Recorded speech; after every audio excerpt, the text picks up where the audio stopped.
सर्वांना नमस्कार. स्वागत आहे आपलं मराठी चातुर्य कथा या यूट्यूब चॅनलवर. व्हिडिओला लाईक करा, चॅनलला सबस्क्राईब करा आणि बेल आयकॉनवर प्रेस करा, जेणेकरून सगळ्या नोटिफिकेशन्स तुमच्यापर्यंत वेळेत पोहोचतील. गोंधन भाग 61. आता दत्तू आणि पल्लवीचं लग्न झालं, पण त्या लग्नात जास्त कोणाला आनंद झाला नाही. पुष्पाचं सुद्धा लग्न त्यामध्ये झालं असतं तर खरा आनंद होणार होता सगळ्यांना. पण आता कसं का होईना दत्तू पल्लवीचं लग्न झालं आणि त्या दोघांचे हसण्याचे आवाज ऐकून पुष्पाला झोप लागेना आणि ती रडायला लागली. आत्महत्येचे विचार तिच्या मनात आले आणि आता पुष्पा रात्रीच उठली आणि पुढे चालत निघाली तसं तिच्या ओढणीला ओढ लागली. तिनं पाठीमागं बघितलं तर सरस्वतीनं तिची ओढणी तिच्या पदराला बांधली होती आणि सरस्वतीसुद्धा लगेच उठली आणि पुष्पाला म्हणाली, पुष्पा काय झालं, कुठं निघाली होतीस? आता त्या अंधारातच पुष्पाच्या डोळ्यात पाणी आलं आणि ते लपवत ती म्हणाली, काही नाही आई, लघवीसाठी निघाले होते. पण तू हे बांधून का ठेवलंस मला? आणि सरस्वतीनं तिचा भरून आलेला घसा लगेच ओळखला. तिनं पुष्पाला जवळ घेतलं आणि म्हणाली, पुष्पा बाय, माझे नको वाईट वाटून घेऊ. हे बघ, तुझं ना खूप चांगलं होणार आहे. तुला खूप चांगला नवरा मिळणार आहे.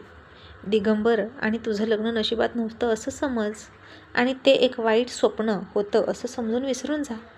पुष्पानं तिचे अश्रू पुसले आणि म्हणाली, आई अगं, मला नाही वाईट वाटत. तू नको काळजी करू आणि माझ्या काळजीपोटीच तू मला बांधून ठेवलं, हो ना? सरस्वती म्हणाली, हो, तुझ्या काळजीपोटी मी तुला बांधून ठेवलं. माझ्या निष्कलंक पोरीवर लोक नाही ते आरोप करून बोलतात, हे मला ऐकू वाटत नाही पुष्पा. आणि इतकं सगळं ऐकल्यावर कोणाच्याही डोक्यात असे विचार येणारच. आणि माझं जर काही चालत असतं ना तर मी तुला पुन्हा माझ्या पोटात धारण केली असती आणि सगळ्यांच्या नजरांपासून तुला वाचवलं असतं. आणि खरं बोल, तू कुठं निघाली होती? तुझ्या डोक्यात मरणाचा विचार येत होता ना? आणि ती विहीर तुला खुणवत होती ना? तसं पुष्पानं सरस्वतीकडे चकित होऊन बघितलं आणि म्हणाली, आई तुला कसं माहीत की माझ्या मनात हेच होतं? सरस्वतीनं तिला जवळ घेतलं आणि म्हणाली, आता काय सांगू तुला, गेली कित्येक वर्ष मला ती विहीर खुणावत होती. मला तिच्या पोटात ये म्हणत होती. तुझी जी काही दुःख आहेत, हाल अपेष्टा आहेत, ते माझ्या पोटात आले की संपून जातील असं ती विहीर मला रोज म्हणायची पुष्पा. पण नाही वाटायचं गं जावंसं तिच्या पोटात आणि शांत व्हावं. मलाही वाटायचं की तिच्या पोटात जावं आणि शांत व्हावं आणि सगळ्या वेदना संपवाव्या. पण माझ्या डोळ्यासमोर तुम्ही तिघं दिसायचा आणि मी त्या विहिरीकडे कधीच गेली नाही.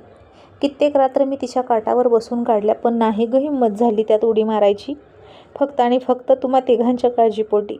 आणि म्हणून पुष्पा, वाईट दिवस कधी पण निघून जातील गं, पण असा विचार पुन्हा करू नकोस, नाहीतर मी तुम्हाला हाडाची काडं करून सांभाळलं ते सगळं वाया जाईल असं म्हणून सरस्वती रडायला लागली. आणि आता पुष्पाला कळलं की आपली आई किती यातना सहन करून आपल्याला मोठं करत होती. माझं लग्न फक्त मोडले तर मला इतका त्रास होतोय, पण तिनं मुलं पदरात असताना जेव्हा नवरा असा वागतो, नवऱ्यापासून दूर राहायची वेळ येते, तेव्हा आईला किती त्रास झाला असेल जेव्हा तिचाच नवरा तिच्याच जावेच्या मिठीत असतो. आणि सरस्वती म्हणाली, सांग पुष्पा, आणि त्यावेळी जर मी त्या विहिरीत गेले असते तर आज तुमचं काय झालं असतं गं, तूच सांग. आणि मग तू आता मरायला निघाली होती ते बरोबर की चूक ते पण सांग, असा प्रश्न तिनं पुष्पाला विचारला. आणि आता पुष्पाला ती सुद्धा कल्पना करवत नव्हती, आपली आई आपल्याला नाही. आणि पुष्पा सरस्वतीच्या कुशीत शिरून रडायला लागली आणि म्हणाली, नाही आई नाही, मी परत नाही असा विचार करणार, मला माफ कर. मी स्वार्थी झाले होते, मला फक्त माझं दुःख दिसत होतं. आता इतक्यात चंद्रभानही उठला. त्यानं त्या दोघींनाही समजावलं आणि म्हणाला, सरस्वती काळजी करू नकोस, आपल्या पुष्पासाठी नक्कीच कोणीतरी चांगला मुलगा देवानं पाठवलेला असेल आणि जे होतं ते चांगल्यासाठीच होतं यावर विश्वास ठेवा आणि दोघी झोपा. मग सरस्वतीनं पुन्हा तिला मिठीत घेऊन झोपवली आणि ती विचार करायला लागली की दुःख माझा पाठलाग सोडत नाही, तसंच आता माझ्या पुष्पाच्या मागेसुद्धा संकटांचा ससा मिरे लागला, तेही इतक्या लहानपणी. मग याआधी मी एकटी होते या सगळ्याला तोंड द्यायला, पण आता माझा नवरा माझ्यासोबत आहे माझं अर्ध दुःख वाटून घ्यायला. आणि सरस्वतीनं चंद्रभानच्या हातावर हात दिला. त्यानंही आता विश्वासानं तिचा हात हातात घेऊन दाबला आणि तिला बरं वाटलं. आणि खरंच सरस्वतीनं सांगितल्यापासून आणि त्याला पुन्हा स्वीकारल्यापासून चंद्रभान जनाकडे गेला नव्हता. ती मात्र अशीच कुठेतरी जाऊन तिची गरज भागवायची आणि चंद्रभानवर डोक धरून होती. मग आता इकडे लिली पुन्हा विश्वासकडे हॉटेलमध्ये आली आणि म्हणाली, थँक्यू सो मच, तू त्या रात्री माझी मदत केली. हे मला माझ्या डॅडीनं सांगितलं आणि खूप कौतुक करत होते ते तुझं. विश्वास म्हणाला, तुमचे डॅडी खरंच एक चांगले माणूस आहेत. पण मॅडम तुम्ही लक्षात ठेवा, स्वतःचं जरा भान ठेवा. इतकी कशाला प्यायची म्हणतो मी. तुम्ही नशेत असताना जर तुमचा कोणी गैरफायदा घेतला तर. लिली म्हणाली, त्या दिवशी मी नशेत शुद्ध हरवले आणि तू मला घरी घेऊन गेला. मग तुझ्या मनात आलं का माझा गैरफायदा घ्यावा.